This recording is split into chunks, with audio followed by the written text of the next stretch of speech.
It is official. The nuclear family is dead, or at least how it was in the traditional sense. Now, if you're a part of a nuclear family, you might be thinking, no, it's not.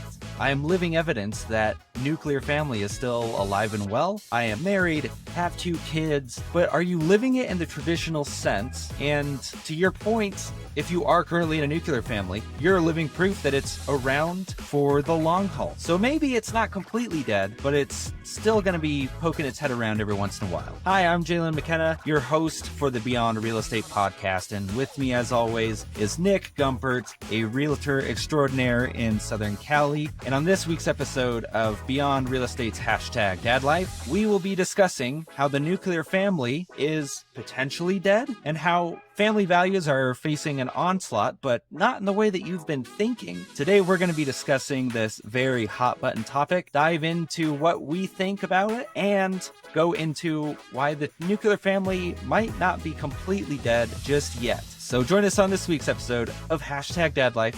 Welcome to Beyond Real Estate with Jalen, the podcast discussing parenting, real estate, and business. Every week, we go in depth on how to become successful in business and life. Jalen, take it away. The nuclear family may have finally kicked the bucket, at least in the traditional sense. So, Nick, today we're going to be discussing the traditional values, what both sides of this debate are wanting from it. And I'm sure you and I will be throwing in our own opinions heavily one way or the other. And who knows, maybe we agree, maybe we disagree. That's what we're here to find out today. But when you think of a nuclear family, what exactly comes to mind with that? And is it a good picture, or is it a not so pretty spotlight on the nuclear family and the traditional views that generally come along with that? What comes to mind for me is good picture, but I think there are better pictures. And I think better pictures are what we're seeing today. Just because we've done something one way all the time, it doesn't justify doing it that way for the rest of our time. And I think we're naturally opening up more opportunities, and it opens up more doors, specifically for the moms and females or significant others out there to also play a key role in that family dynamic. So it's not just, hey, I'm the one working and you're the one staying at home and job done. Yeah. Again, I think that's a healthy thing because, again, it just creates more opportunity for more people. So that's where my head goes to first. Yeah. And do you think that's a good thing? Because let's steel man the argument for the traditional value set of having the mom or one of the partners staying home. It was traditionally the mom staying at home with the kids to raise the family. Do you think that there was a benefit to that, or was it more of a, what the radical left would say, or not even radical left, but people that are more for the progressive view of traditional family values, that it's more of a holding that person down versus, no, it should be a family view, or the mom is helping with something that the dad doesn't help with, which was generally child rearing. So what are your thoughts on that when it comes to, do you think it's good that the average mom now does work and does contribute in that way to the household versus the mom was contributing to the emotional stability, the structure, those kind of aspects of what was true, what their role was in the past? No, I think people have to remember there's no such thing as absolutes to say that works in every situation, or now that we've created more opportunity, you're always going to get this, because you just touched on a point that I think is a very key thing, which now who's raising that child or those children, if it's plural. I think the give and the take is it's creating more opportunity for the partner that was once expected to stay at home to also create income, which can, again, create more opportunities for the family financially, but again, then you're not seeing your kid for 8, 10, 12 hours. So how healthy is that dynamic? And now you've just unbalanced something that, again, is a very important piece that I think any parent would agree with, to say we need to have those relationships with our kids.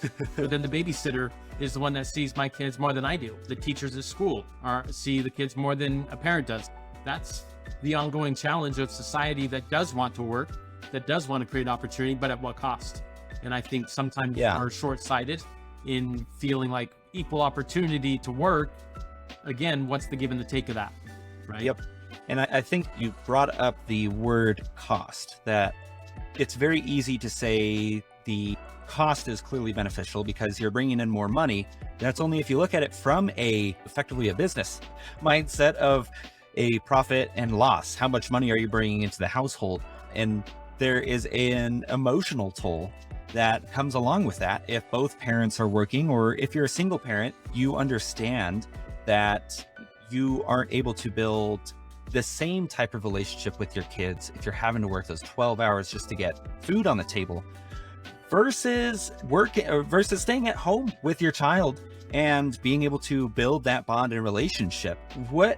I guess when I think of that, I think of the single parents that are out there definitely do have, I think, a better understanding versus a two-parent household of the emotional cost that comes from leaving your children with different, whether that be relatives, babysitters, or what have you, because there's no alternative.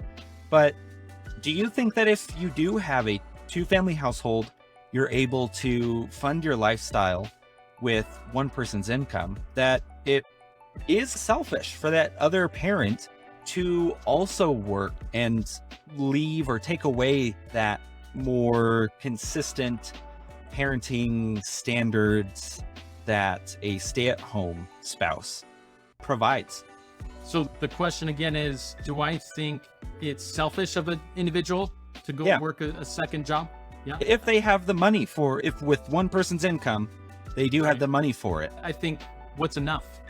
Define enough, right? Because what's enough to you might not be enough for me. You have so many parents depending on what part of the country you live in. I mean, I feel like this is more of a widely accepted idea. I need to pay for my kids' college. I need to pay for my kids' X. I need to pay for my kids' X.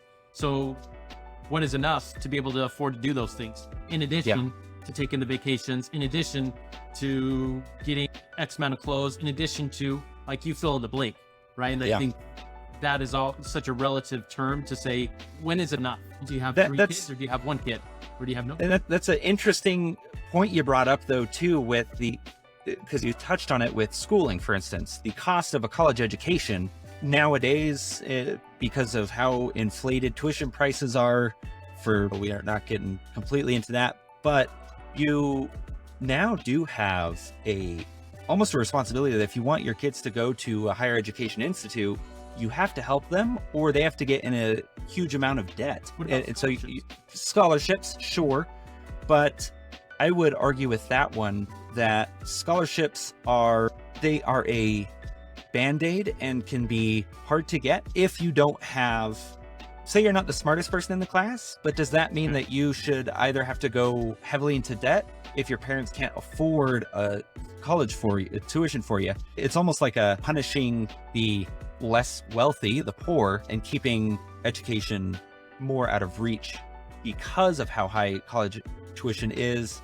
There's only so many scholarship funds to begin with, and even working a full-time job while going to university, whether that's an in-state or out-of-state or a community college, you are having troubles just affording a basic education that is required for a lot of fields that may not pay well. Teachers are a great example of that. So do you think that almost had some sort of play into this growing trend of both parents now working because they understand how much money you actually have? I'll ask a different question. Whose responsibility is it to lay the foundation of the kid to do well in school?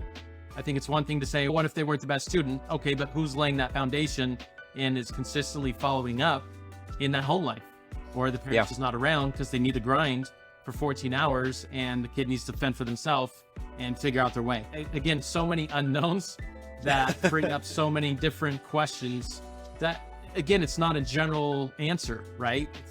Unfortunately, such a case by case with so much. I think the best answer is it depends. It depends on that scenario, because your home life is different than my home life, different than our neighbors. And I think that's just the reality of the situation. Yeah. But let's now go to the other side of this, though. The people that say, hey, this is empowering for what's generally been the woman that stays at home. This allows for the woman to no longer purely rely on having a spouse, and it gives them more freedom within the relationship in the sense of they're no longer, again, relying on their spouse to bring home all the money. So they don't have whatever that's an allowance every week. They're now able to have more freedom because they're not tied down and basically worried that if they were to leave their husband, they now can't afford to live on their own. So they have to stay in that abusive relationship, or they have to stay in that unhappy marriage. When you think of blowing up of the traditional one man, one wife, kids, mom stays at home to enforce the, we're doing homework at this time, having healthier meals because everything can be home cooked. Do you agree that it's in that powering sense for the woman, or do you think that she gives up the ability to rear children because it's almost frowned upon? I feel, and I think a lot of people feel on the right side of the political spectrum, which I would not put myself in that side, but I do agree with them that it does become almost like a no-no word to say, I just want to stay at home with my kids all day. It's almost like, why is your husband abusing you for keeping you at home? What are your thoughts on that, Nick? That's an interesting one, because I think ultimately each answer brings its own can of worms that presents different challenges, right? No, this is very clean cut, Nick. This is a black and white matter. I don't know what you're talking about. Yeah. But I think that's the reality of it. It's you've solved one problem, and let's take the problem of bringing in more money. The problem is money. So you've solved that problem to say, yep, we can both work. You create another problem because what happens if that spending isn't reeled in? What happens if, again, that time isn't being spent with kids anymore? That, like you said, it was once there, and eating, it's a knock-on effect, right? In so many facets. It's like when both parents are working, it's who is going to do the chores? Who is going to do the cooking? Who is going to do a lot of these things? Somebody has to do it. And again, it's not just a simple, it solved this problem, but again, look what else it created. So I think that's always the reality of it. And what I choose to do is say, let's create more opportunity. And again, step up to the challenge to find solutions to those problems, right? Yeah. I think that's the reality of it. And that's where relationships come in. And that's where nothing worth having is easy. So if anybody unfortunately thought having a traditional family with 2 kids and a wife was easy, like define easy, right? Because again, it still requires communication if they're staying at home. It still requires you being on the same page. And when they're working, it requires the exact same things. It just, the picture's painted a little bit differently.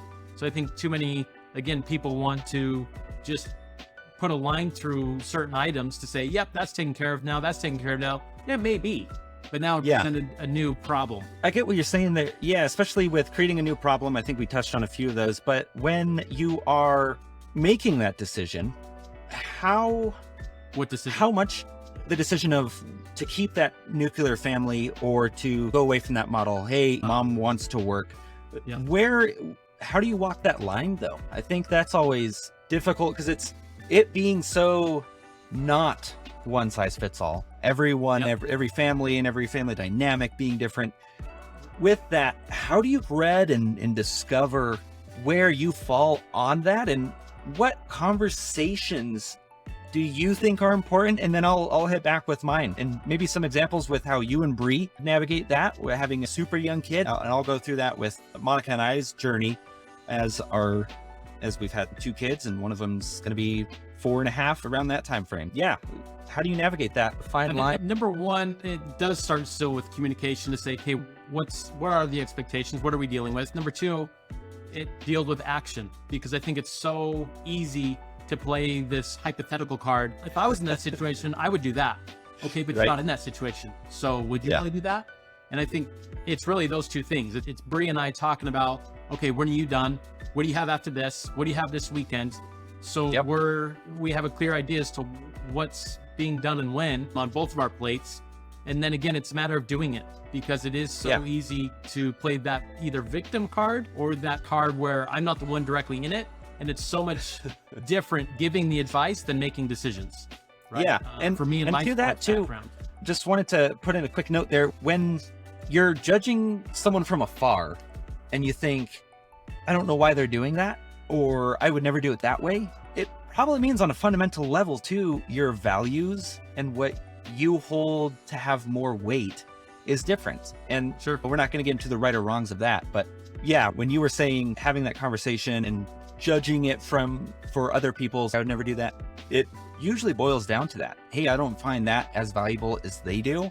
And so that's why we're getting those different points of view there and why I would never do that, but they're completely fine with it. Yeah. And maybe it's an appropriate time to segue a little bit into what we value in terms of holidays and in terms of traditions. Oh, yeah. Because I think that's an interesting one when we talk about traditional families, is traditional families celebrated traditional holidays certain ways. And as we morph our society into new generations, that's an interesting and very debatable situation. What do you believe in? How much do you celebrate it? How much do you show people? Are you allowed to show people without pissing people off? I think that's a fine line, right? Just like you alluded to, of judging people from afar, that's another piece, right? When it's the 4th of July and not everybody's from the United States and doesn't understand the 4th of July. Nobody will ever understand Cinco de Mayo because that doesn't stand for anything other than a party. But not that you need to either. So it's just it's a party. Christmas, though, is always a debatable one, being Christian or not, and the offensiveness. So I think ultimately, in my opinion, you should celebrate it if that's your true values, and you shouldn't have to apologize for that. It's not, in my opinion, insulting anybody by celebrating that, because that's what you and your family has always done. You know what you stand for, and that's a good thing. Yeah. Because I think if you try to appease everybody 100% of the time, it will never be done. And off of that as well, I feel we should all have the freedoms to, without the social backlash, to basically celebrate any holiday however we want to. And I think a lot of people that are on the conservative values would say, yeah, that's right, he's agreeing with us. And I would say, no, I'm not, because at the same time, if Starbucks doesn't have a Santa Claus on their red cup, I think it's absurd if you believe that your holiday is the only holiday around, and that it's not, in that it hasn't become, even if it is a religious holiday, say Easter or Christmas, even if your holiday has religious roots, doesn't mean that you're the only one that gets to celebrate it. And it doesn't mean you get to police how other people celebrate it too. If people are celebrating Christmas as a great time just to get together with family and enjoy each other's company, who the fuck are you to say this is about Jesus Christ and why are you not celebrating him first and foremost? Hold off now. Just, they can still celebrate the holiday and not celebrate it how you're celebrating. That doesn't mean that they're now infringing on some right of yours to police who gets to celebrate it and here's how you should be celebrating it. It's right. You have to understand it's those traditional values did become a part of society, but people have also gone away from celebrating things traditionally or keeping traditional celebrations how they were celebrated for a long time before that. And I'll echo something that my mom and stepdad Monty have echoed to me for a long time, which is you control what you can control. And I think, unfortunately, a lot of people try to control or influence things beyond their control. And I think that's unfortunate, because I think you then lose the opportunity to, you do you. What does your family want to do on Christmas? And worry about that. Did you have a great time? Did you enjoy each other's company? Job done. Versus me not liking my Christmas because I'm upset with how Jalen chooses not to celebrate Christmas. And I don't think it's the right way. Did Bugles tell me Merry Christmas over Instagram? It's like, what? Is that what I'm getting upset about? Yeah, I think that's another interesting and easy way to filter out. It's so easy for me to unfollow Jalen, which, who cares? Jalen's never going to see the unfollow button. And I'm just like, I'm sick of his stuff and I don't want to see it. Job done. Versus me ranting to Jalen in a book that he probably isn't even going to read. He's just, oh my God, they just sent me, I'm still scrolling on my phone because they wanted to give their 10 minutes of rant. Like, I think it's interesting and it's unfortunate because I think we all have that opportunity to, what traditions are important to you? And I think that's what's important at the end of the day, because you can affect that. Just like your kids' education, you can influence the standards and the foundation that they put because you're a part of them. You can't influence their best friend that lives 10 miles away. Like, that's just our reality. So and that's our conversation today, is family values, not society values. It comes down to you, and don't be an asshole and go out there and start pushing your belief system on someone else or how you think people should be doing something. If it's not hurting them and it's not hurting you, give people some credit that they are an adult and can go about life. I mean, they got this far. So they clearly don't need your help to continue going forward. But at the same time, don't let society completely influence how you celebrate the holidays or celebrate your values, whether that be more traditional or more progressive. And also, this is the last one that I'm going to go with, and then I'll let Nick do any final touches.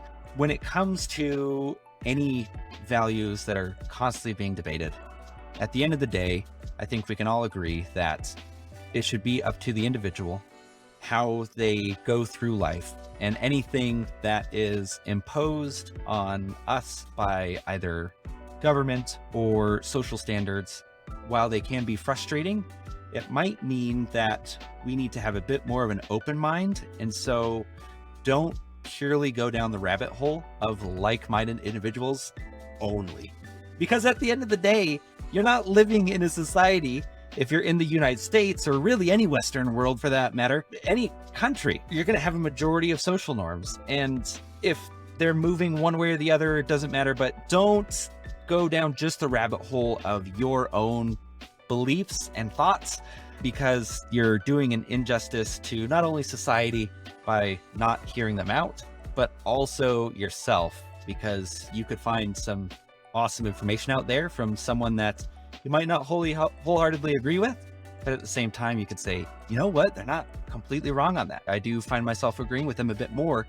And in this greatly polarizing time that we're in, understanding that we all actually fit more into a gray area than into either those black and whites. Nick, final thoughts, and then I'll lead us on out of this one. Don't let those that don't mean that much mean that much. So what I'm alluding to there is people that maybe you disagree with, which, by the way, that's the great thing about this country, is you can disagree with them and move on and move forward, versus choose to focus on someone to say, I don't know that person, their views and beliefs piss me off. Well, then stop focusing your attention and time into worrying about that person, and focus it back into your family, who you can influence, and that circle of influence. My final thought is this, and it goes back to my coaching days. It's so much easier to be that assistant coach and give, again, your opinion on what you think could happen or should happen.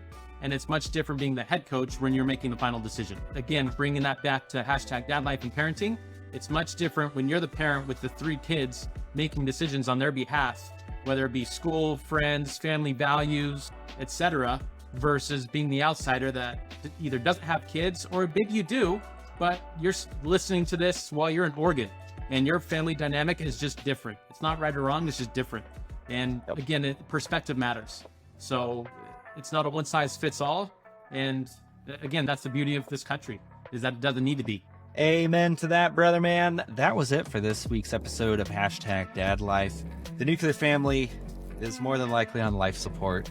Not dead, but also probably shouldn't nor won't be forgotten. So what do you guys think? Is there something that we missed when it comes to traditional family values, or even the stepping away from those traditional family values that you would like to talk about? Put some information down in the comments. We'd love to hear your thoughts. And if we've earned it, be sure to subscribe, rate, and follow wherever you are watching or listening to this podcast today. Thank you so much for listening to this week's episode of hashtag Dadlife. Be sure to join us back here on Wednesday if you are an independent contractor, self-employed, or really any 1099 employee and are wanting to buy a house. Well, we're going to have some awesome information that you need to know so that you can own sooner rather than later. Thanks so much, everyone. Have a good rest of your day. Want to see, hear, or listen to more of Nick's take on California real estate market? Check out my links below. Also, check out the links below for more information on products, books, or references made in this podcast. And please don't forget to subscribe, like, and share.